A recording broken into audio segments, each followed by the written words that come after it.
Não, eu sempre acho muito importante quando a gente homenageia uma escola, né?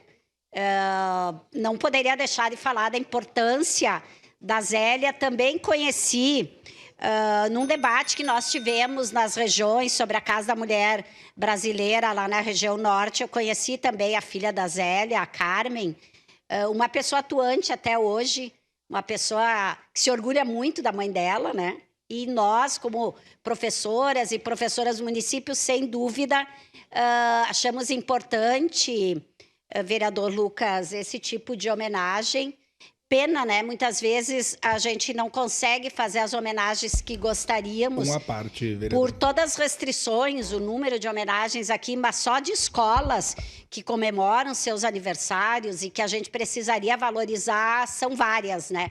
Então, com certeza, além de votar favorável, já está na minha agenda essa data.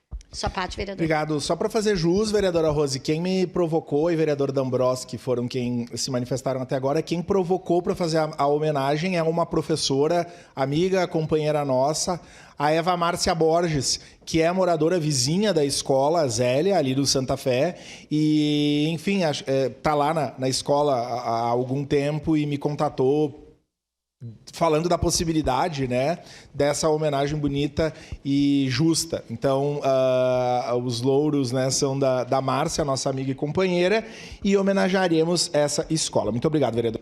E essa escola tem... todas as escolas buscam, né, trabalhar bastante a questão, várias questões com os estudantes. Mas eu já fui, acho que umas 2 vezes também ali na escola, palestrar sobre temas importantes que envolvem a comunidade e tal. Então, eu acho que tem vários amigos, né, amigas que trabalham lá há muitos anos, então, uma homenagem justa. Obrigado, vereadora Rose. Está encerrada a discussão. Em votação, declaro abertas as inscrições para declaração de voto.